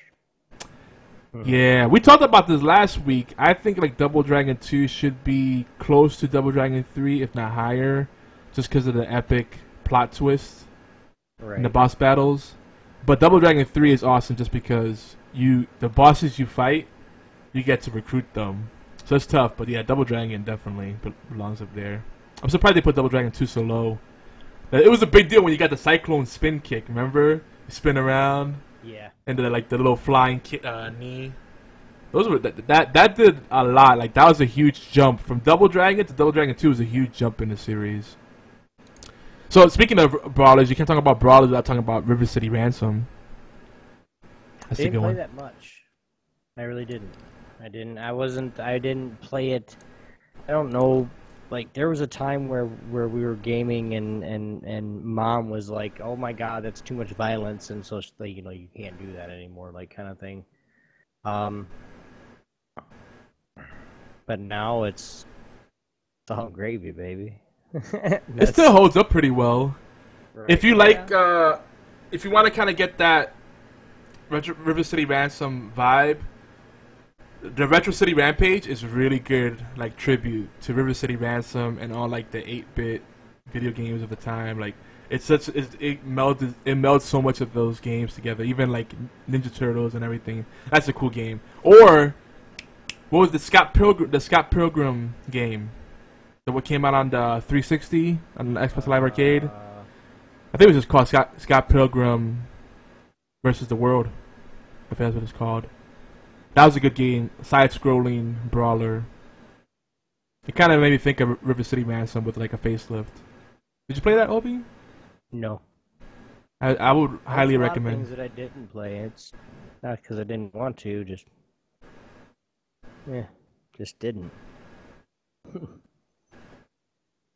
I don't know. Oh, Gradius 3. Oh God, the Gradius games. They got Gradius on here. Did we cover this last time? I don't think. I don't know. Oh no, we didn't get down that far. Like we said, We skipped around a little bit. A few things, but yeah, Gradius did make the list, of course. But Section Z. If you like shmups, if you like shooters like that, shoot 'em ups. I'd say Section Z is one of my all-time favorites, and that made number 90. It should have been higher in the list, in my opinion. Great music, great mechanics, so much fun. Now, Gradius made, let's see, checking, number 34. That deserves to be up there. Though I don't know if I liked Gradius better or Life Force. They're both very similar. What do you think, Obi? I played Gradius before. The Life Force, I think I like Gradius better, but each one of them had its own little perk. Like with Gradius, it was more of like an open screen type with a lot of like the Life Force. I think there's a lot of tunnels, wasn't there? Yeah. And then you had like curving bullets, and then you had things that were like something like that were sticking up from the ground, and all of a sudden when you're coming near it, it points right at you and shoots shit at you. And Gradius was a lot more open. Yeah, it was like open world, like space, like kind of like Centipede or something like that type, but side scrolling. They were both side scrolling, but like Life Force had. Let me look at it. Yeah, it had like the caves to where you actually had to, if you didn't watch out, you could run in and crash into the cave wall, and you had to get around things and forward, back, down, up, fire button. Oh man! Like a game what? Did you see what Beard and Hat brought up? Solar Jetman. Solar Jetman. I didn't. They remade that game as it's not a rare replay collection, and that's basically Jetpack. Solar Jetman was good. Yeah, definitely. You weren't the only one that played it. Trust me. That was one of those early rare games. But yeah, you're right, Obi. The Gradius is a lot more open, like less environmental. I don't really have I played both of them, and I enjoyed Life Force more because it was more of like a maze. I had to watch more than just I could go from, I actually had to watch in the tunnel and see what was going on. It was a little bit harder for me, but like don't get me wrong, Gradius was, it had its perks where you could just fly around in a giant circle and hit everything. You knew the circle, how big to do the circle. It was great. Yeah. We're talking about Turtles in Time. That's 16-bit era. Now you guys are going ahead. That's a good game, though. Though I played more of the Hyperstone Heist because I was a Genesis guy. I was a Sega fanboy 100% by then. But Turtles in Time was really good. Here's one that I think a lot of people probably missed, by a company that was known for doing kind of a lot of different kind of games. They kind of have an arcade vibe, kind of like strategy, action, perhaps adventure. They did Spelunker, which I think made this list too, and they also did a game called Load Runner, which was really neat. It was the whole point of it is your only weapon was a drill. You cannot kill people directly, but you could dig holes. You have to dig the holes to time it so that people would fall in the holes, and then the holes would close back up and they would die. You basically buried them alive. Kind of vicious, actually. You'd be better off shooting them. But it was really neat because the whole point was you were collecting gold. That's the load that you're collecting. And then you had to kind of get around, maneuver these maps, these obstacles, and avoid enemies. And then you go to the store and blow your load. I don't think that was part of it, but you could do that. And that made number 85 in the IGN list. I think there was potential with that game. There was some neat mechanics in there. I had a lot of good memories, so I probably would have put it higher, but that's probably more of a cult following than anything else. Now, Spelunker, did it make the list? Because Spelunker got a remake. Spelunker did not make the list. Did not, because it sucks. I mean, there's Spelunky, and people love Spelunky, and Spelunky is based on Spelunker, or La Mulana, I guess you could say. But it's not Spelunker. Spelunker sucks. Spelunky's cool. Spelunker only sucked because it was super duper hard. Exactly. Spelunker, the whole thing with Spelunker is it was one continuous level basically that you kept going down the elevator shaft. No frickin' saves. Yeah, there you go. No saves, yeah. But that was a big problem with NES period until they started putting the memory on the batteries on the cartridge or password systems that didn't suck.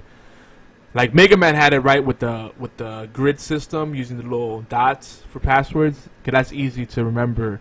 But you write down these, 64 character passwords, and then you write down a 0 instead of an O, and oh god, so many different possibilities. Oh my gosh, you remember? Someone actually played Load Runner in the chat. Nice.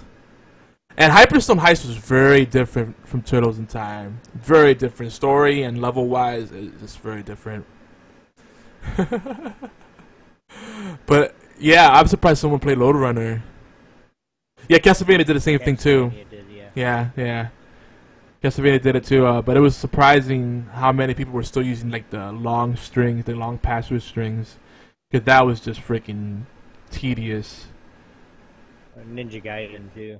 I mean, if you guys didn't play that, you were retarded. And Ninja Gaiden had unlimited continues, which made it more serviceable. But oh gosh, and Echo the Dolphin, if you get stuck, a lot of people got stuck. A lot of people didn't like Echo the Dolphin because they never got past the first area. What you have to do is talk to all the dolphins with your sonar stuff. Now, obviously, it's not an NES game we're talking about anyway, because I'm a big Sega guy.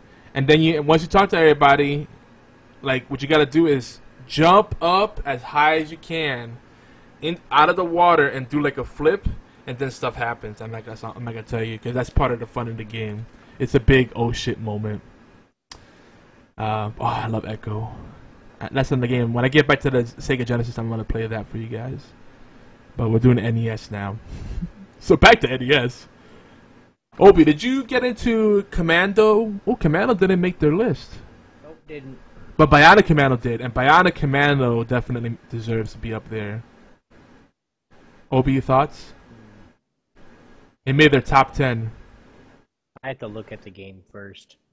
That was the one where you had the bionic arm, and you get to swing on things, and you get weapon upgrades. I believe so, but it's like I said, it's been so long ago that some of them, like if they're not like some of the mainstream games of the time, like I didn't get to play a lot. Like I couldn't be like, hey mom, give me a game. No, fuck you. Get a damn job or whatever.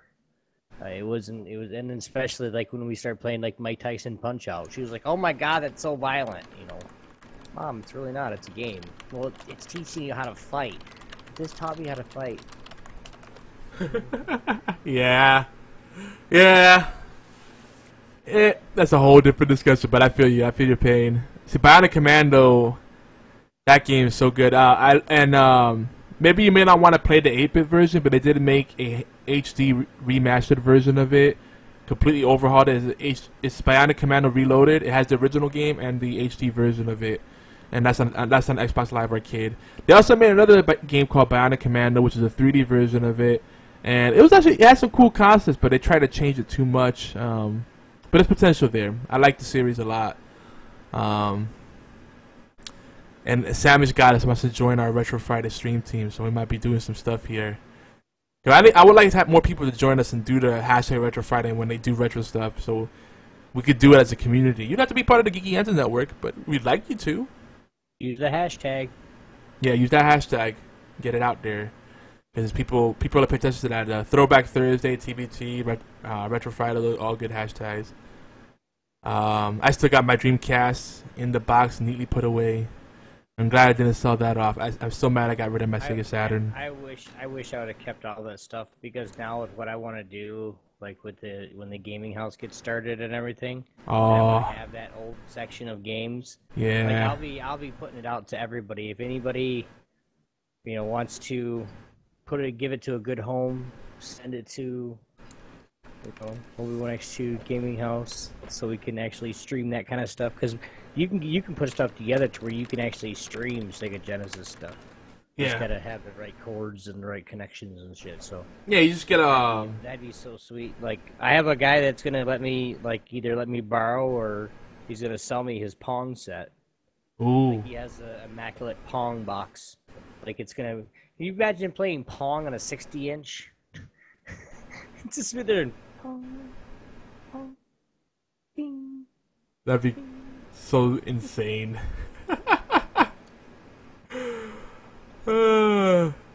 Yeah, there's a lot of systems that only Japan got, like the Neo Geo. The Neo Geo's still kind of big. It's got a following out here. You can still get the import stuff, but yeah. Should have an Xbox soon. That's all I can say. Well, the Savage Goddess is on Xbox One, so you get to hang out with her too. Anybody that wants to do it, it's just another way to spread the gaming content. Oh, it's gonna be good when you get on there. Streams. But There's some new stuff right now that we're checking out. Oh, you guys are gonna be happy here. But anyway, back to the top 100 NES. yeah, a lot of teasers in this episode. Stay tuned. More will happen. Snake Rattle and Roll, another rare gem. It's on the rare replay collection, if I'm not mistaken, too. Though this got credited as a Nintendo game, but it's a rare property. And yeah, they put it on number 32. That's a great game. If you like Marble Madness, did you like Marble Madness, Obi? Did you ever get into those games? Which kind of like 3D on a 8-bit system. You said Marvel Madness? Yeah. Did it make the list so I can look at it? A lot of these games that people say, like, I don't really necessarily know until I look at them. Unless I, like, played them, like Castlevania, Simon's Quest, Castlevania, Dragon's Curse, Castlevania, the original. I played all three of those. Like, when somebody says Life Force, I had to look at it. Like, yes, I played it, I just didn't remember. Snake Rattle and Roll is really cool because it was like Marble Madness on crack. Because the whole point of it was you have 2-player co-op if you wanted to. You're these snakes and you have little circles that make up your body, and as you get hit, you lose circles. So you have to kind of chase down. It's kind of like Sonic. You have to keep getting your coins. We have to chase down the circles so you have a longer body and more life. But it also makes you an easier target too. But you like there's a lot of 3D kind of platforming. It was pretty responsive, and it was just a really cool game. They did a good job with it, considering the limitations of the console. I beat that game, and going back to it, I'm like, how did I ever beat this? It's hard. I must have been a lot more patient back then. I definitely was. I want to just be able to get on a huge screen with a Nintendo, and get on a huge screen and play Duck Hunt. Like, get one of those projector screens. Get one of those projector screens where you got to turn your whole body. Boom, boom. I wonder how you have to make sure you need a certain kind of surface because you need it to reflect back that's the way it works, right? It reflects back the light to the sensor. But light guns is it's a lost thing. And Peter had to no one else had religious parents buy the biblical themed NES games, like Bible Adventures. That was a thing. Yeah. My dad's a pastor.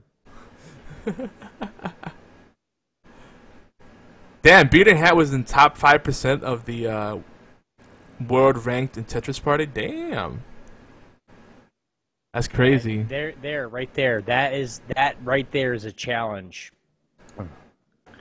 And in one corner, saying he's top 5% in the world in Tetris Party, Bearded Hat. And in the next corner, someone that cannot find anyone to beat her, Savage Goddess. And the showdown begins! Okay, anyway. That could be a Retro Friday versus we could do. Yeah. Oh, snap. I'm gonna put my money on... Damn. I'm gonna go with Sandwich. I'm gonna put my money... I'm gonna bet my skins on her. Well, we could also do it in Dr. Mario. Dr. Mario Battle, which was number 51 on IGN's list. That's about right. Dr. Mario or Puzzle Fighter or Bust-A-Move. All good games. Baku Baku, that's a great versus game. Sega Saturn. Did you play that? That's not an NES game, but...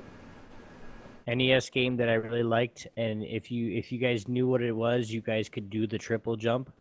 but an Excite bike, where you're racing, and then if you could do it right, you could actually hit that triple jump perfectly, and it would just, I mean, and then you'd launch off that second jump, and it'd be, yeah. I've won a lot of times because every time they try to actually go all the way across, and then they hit the front facing of that third ramp. Yeah, it's fun. How'd you do that, you cheater? You know? Excite Bike, definitely one of those iconic games, and I always liked the marketing back then was so much better because every game publisher had a certain kind of nice. They had a certain kind of motif or design for their boxes. So for the Nintendo flagship games, they always had the black box kind of thing with the Nintendo seal of approval, and then the little title in the middle on a slant, and the Nintendo Entertainment System, and then the graphics on the top, and it was just so cool the way they would do that. And Excitement was funny too, because I remember you turned it on and there was music in the title screen, but no music afterward. It was just, and that's about it. And then they had a custom track editor. IGN pointed this out too.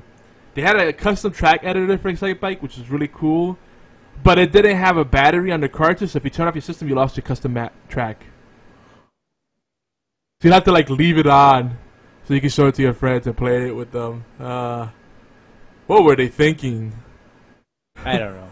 Stupidity, most rules sometimes.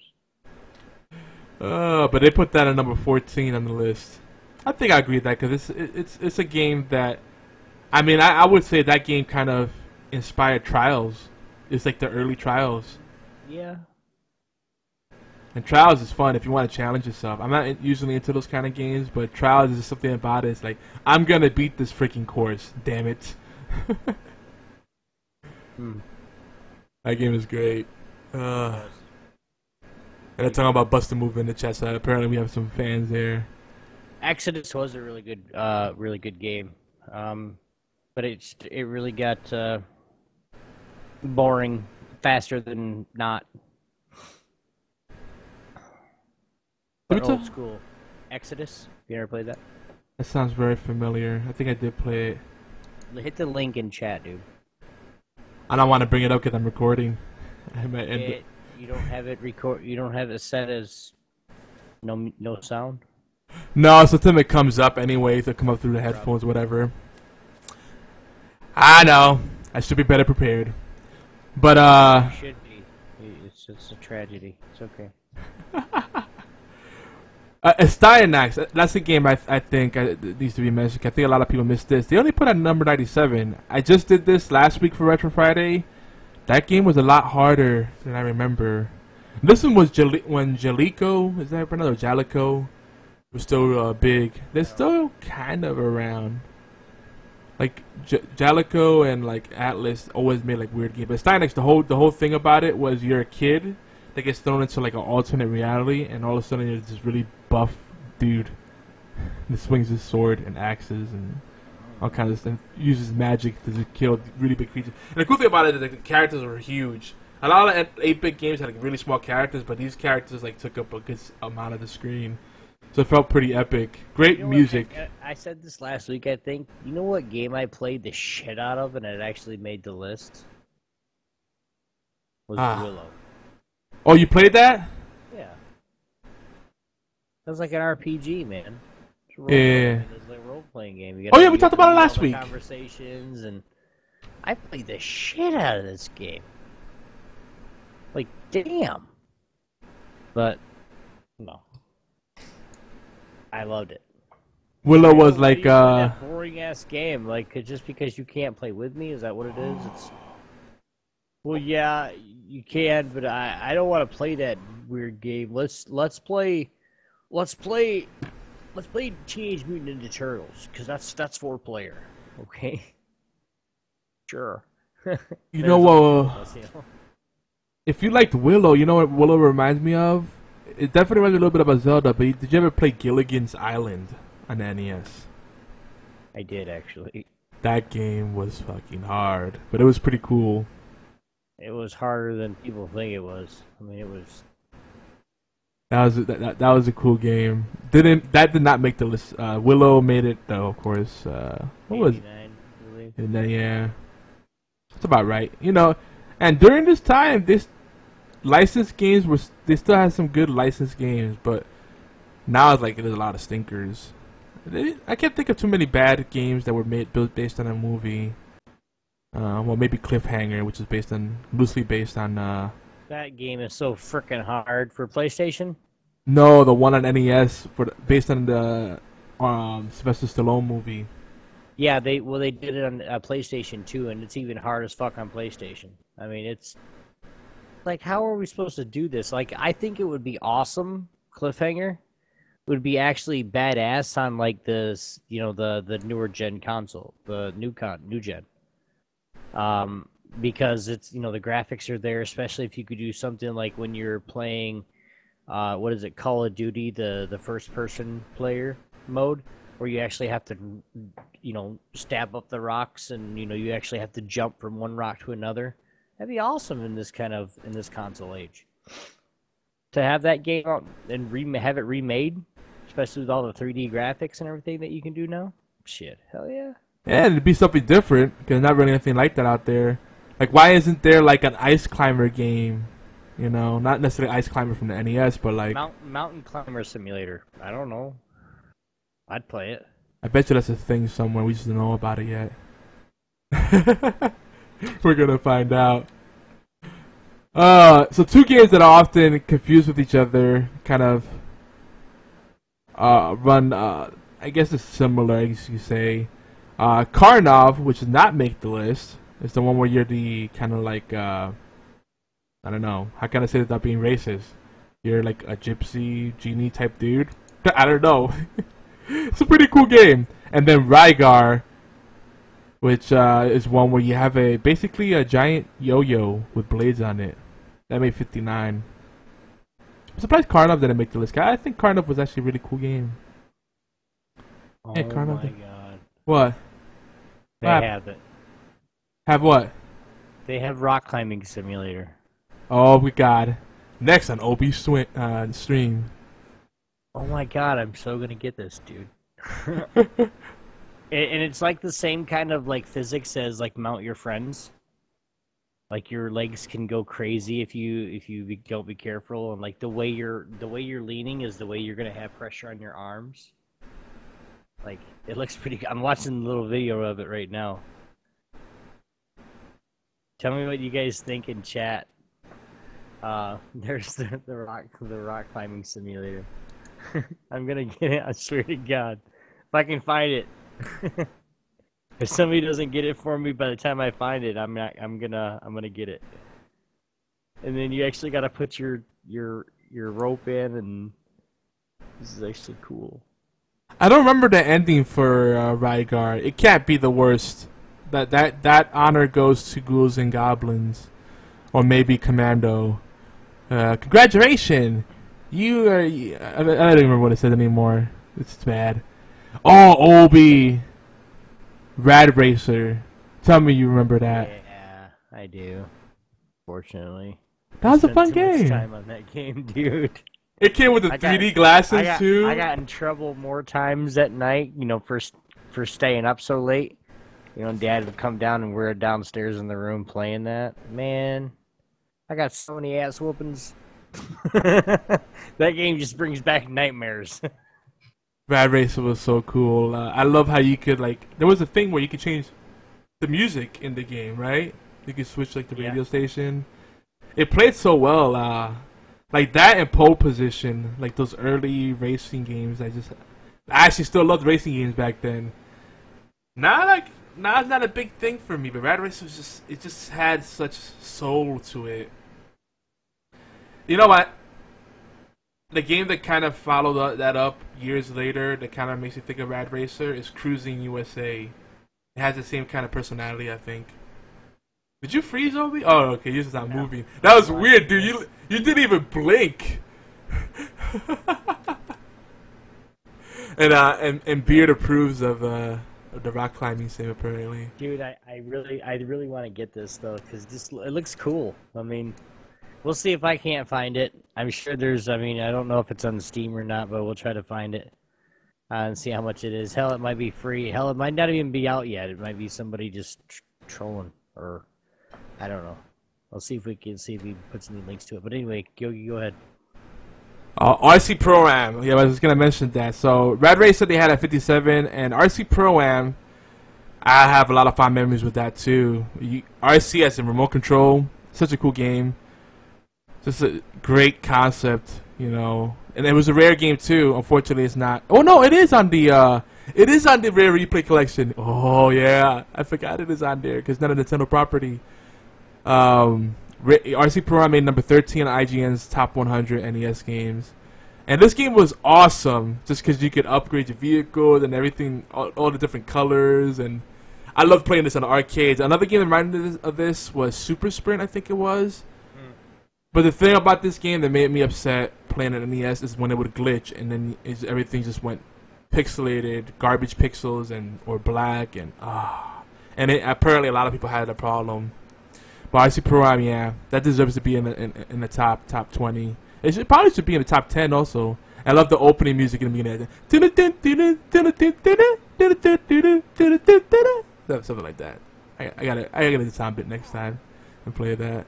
But it's on a rare replay. Like, every time we talk about these rare games, rare replay is so good. Damn. So what was the other one? There's another one I wanted to mention that I think deserves classic status. Blaster Master. Now again, I failed to mention the publishers. Yeah. Obi knows stuff. But I failed to mention publishers. A lot of these publishers, there were a lot of publishers you could trust back then. Like I used to love the Acclaim games, the Data East games, the Sunsoft game, Brotherbound. I loved all those different things. Now so many of them are gone. But Sunsoft made Blaster Master. They also made the Batman, the video game, on NES. Blaster Master released in 1988. They have it at number 22. I'll go with that. It was a game where you get to ride around in a vehicle that you can upgrade, eventually get like jetpacks and everything on it, and different kind of weapons on it. But then the other part was it had like these overworld parts where you'd get out of your vehicle and you'd be a little man, and it's overhead view, and you're a little man shooting stuff. Now I didn't like the overworld. Most people did not like the overworld parts as much, and there was boss battles for that. And I think the boss battles were strictly as overworld, right? You never get to do boss battle as your vehicle.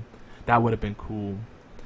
But yeah, and one of the famous things about this game is if you learn the trick where you pause the game after you throw a grenade at an enemy and it blows up, and you pause it, the grenade keeps doing damage while the screen is paused. So, little pro tip. Because that makes the boss battles way easier. But that game is still balls hard. It just, But yeah, they called the armored tank was called Sophia, I think. I'm reading the description here. So actually, let me read the description. This is what IGN said. It's the touching tale of a young boy and his pet frog, Fred. Yes, I remember now. Yes, Fred, who's just hopped into the backyard and touched a radioactive reactor that mutates him into an enormous amphibious monster. This story is so far-fetched, it's great. He then leaps down a nearby hole in the ground and disappears into a vast subterranean labyrinth without a trace. Yeah, because it just happened to be there. And because our hero loves Fred so much, he doesn't care if he's a giant, disgusting mutant toad. He takes command of the equally massive armored tank Sophia, which also just happens to be placed in the bottom of that hole in his yard. As the boy treks into the underground maze, Blaster Master presents its deviously challenging mixture of side-scrolling platforming, shooting, and overhead dungeon exploration, with action taking place in and outside of the outside of the cockpit. Yep. This one's a classic in both gameplay and theme. Don't worry, Fred, we're on our way. Yeah. It's just so cool. Such a outlandish story. But it's so 80s. All this to save your freaking pet frog. He found it. And I agree completely. The editor here, Mark Ryan Saley, said that he felt such a relief every time he returns to his vehicle because the on-foot segments really were brutal. And this is the Vertigo. Is that the name of the game that you're looking at, Obi? Cyberclimber.com, and then we have the best wildbestgames.com. Vertigo. Oh, dude. There's a lot. We're gonna have to, yeah, we're gonna have to do. We're gonna have to check it out and see where we can actually download it. It might just be like a Microsoft game or a windowed game. We'll try to do it one time, two time. One time, two time. So maybe we'll just end this here. We'll go back to the reminiscing later. I do want to say one last game. Everybody knows Contra, but it seems like so many people missed Super C, which released on the NES towards the end of the life cycle. It overlapped the Super Nintendo, the SNES release in 1990. So a lot of people missed this game, and yeah, and apparently in this game the Konami code only worked once, and it gave players only 10 lives instead of 30 per continue, and it only worked once. So you're up, down, left, right, BA, start. One-time deal, yo. Make it count. And Contra 3 released on the Super Nintendo, so this game kind of got overshadowed. And I get it. Right. BFT, check out that and tell me what it is. Like, is it like what do I have to do, and like is it easy to download and everything, so that way we can get it on there and maybe find it for other people. Get a zerg of this gameplay. Is it multiplayer by any chance? I'll talk to you anyway. But are we? I think we're wrapping it up now, I believe. At least that segment. Yeah. I mean, according to me, we have like 14 minutes, and we take with our outro, we take at least 5 minutes or so. I started recording when we actually. I started recording right before you hit the music. Really? 1:59:35. Where did the 4 minutes go? Did we hit maybe we hit a wormhole or something? Go ahead. Listen, give you what I got. No, we could just free. I think we'll continue this again next week. Cause everybody seems to be enjoying the NES talk. So think about next week. We'll probably finish the rest of the IGN notable games. I'm crossing them out on our list, so I keep track of what we actually discussed, and then we'll talk about some lesser known games that we remember fondly. So you'll want to go back to episode 87 when we started this. And there's still a lot of good ones in there. I want to get to 90 because then we'll be done with this. Well, we've been skipping around, so we're not going through the list in order. Well, we made some good we gave some good ground, I'd say. No? Making sure I covered all the ones that we. You know what? Another last one I want to mention that they tried to bring back, and I think it only came back on the 3DS. I would like to see a console version or a mobile game. Kid Icarus. I think it's a really fun game. It's one of the few games that plays vertically, going from bottom to top. I think that's cool. Is there a joke in that I miss? Started from the bottom, now we're here. No. Oh man. But yeah, all Dirty joke, son. Yeah, Do you want me to say it? I'll say it if you want me to. I'm sure it is dirty. Yeah, we covered a lot of these games. I like it when it's dirty. God.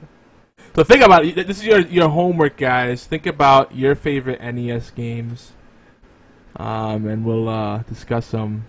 We got like maybe 40 games that we didn't mention from the list that I think need to be mentioned. You probably skip most of these, but this is some good ones worth mentioning. Yeah, some good ones in here. And then we could talk about some of the lesser known games, like Robo Warrior, or 8 Eyes, or Desert Commander, or Mission Impossible. Gauntlet wasn't on this list either. Spelunker needs to be on this list. Best game ever made. Obi loves it.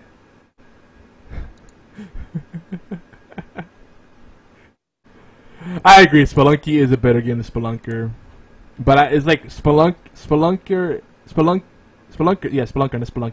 Spelunker is one of those games that's just so hard that I want to go back to it just so I could beat it and then give it a middle finger. Just say I did it. But it's an unforgiving game. Like, if you fall from a certain distance in Spelunker, you die. Like, if you accidentally go off a rope, you go too much to the left.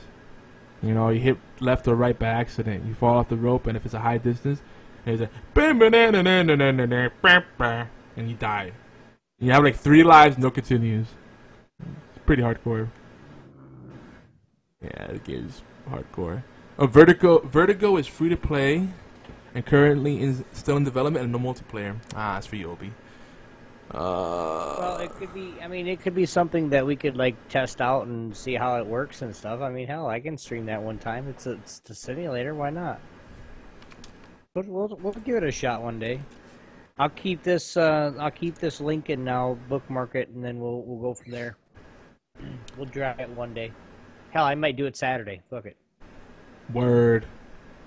So stay tuned and let me know, guys, if you'd like to see. I'm gonna switch it up. I'm gonna switch between Rare Replay on Xbox One and the NES Alphabet Soup. Maybe I'll do a double header tomorrow. We'll see how the day goes. Maybe I might start streaming earlier tomorrow instead of the usual late night. Fatal Blades came in with the clutch save. Bionic Commando, yes. Metal Gear, Chip 'n Dale's Rescue Ranger game, and of course Daydreaming Davey. Oh wow, he went there. So, you know what? I would like you guys to mail those into us. Mail like geekants.net or call them in 206-415-4987. We'll make it a special viewer episode. Like a viewer segment. That'd be cool. We want you guys more involved, not just in the chat. So if you can't join us live, you can do it after the fact. And that goes to you guys, other podcast hosts. Yeah, you 365 Flicks guys. West Radio Show guys. You know who you are. B-Team Podcast. Yeah, what up? Call in. Don't be shy. I know it's late and a lot of people can't come here live because you're pansies, but you know. Oh, Norma's gonna be coming back to us soon. She says she misses being on the show, so Norma Latte, an oldie but goodie. She does love us. I talk to her all the time. And I'm gonna send you an invite to the group. No, I don't want to. You threw a fit about it. No, I didn't. I just noticed it, and like, people told me like, why aren't you in these groups? Like, I don't know. I never got invited. Yeah, it's just because I respect the fact that you don't like having your name shared with random people. You've always been weird about that. I'm never on Skype anyway. I mean, OB has deleted Skype accounts when people found out about it by accident. Like, if he accidentally showed it on the stream, oh, changing my Skype name. Like, damn. He likes his privacy. Matt Bradford's like that too. A good buddy Matt from Zombie Cast. I mean, that's the best way for people to DDoS you, man. It's easy as hell. Yeah, I know. It's unfortunate. Me, I'm like, yeah, YOLO. But I understand why. I can deal with trolls, but if people are knocking me offline, then that's that's a federal offense. And yeah. I log my my router, and I log my my stuff that I'm supposed to, and we had a couple people that the Iowa County Sheriff's Department has the names, the Internet Crime Division. So for those that did it last time, couple times, HorsePLAY Live, fuck you. That's all I got to say. Yeah. Get a hobby or rediscover the joys of porn. That is their hobby. That's the problem. There are script kiddies that get a real hobby that's like doesn't annoy people. I got not script kiddie friends that can take care of you. So just remember that. Yeah, it's a shame people are so angsty. It's a shame. It's a shame I got to come down to that though. Like, I have to say, somebody that said I'll do it for you in a second. I'm like, no, I don't want to get nobody in trouble. But now it's coming down to it where, like, fire with fire, man. Fire against Speaking water, of fire with fire, it's full release. What, I was loud? What? Fire with fire is full release? Yeah, full release and Fire with Fire. And Choice Chamber.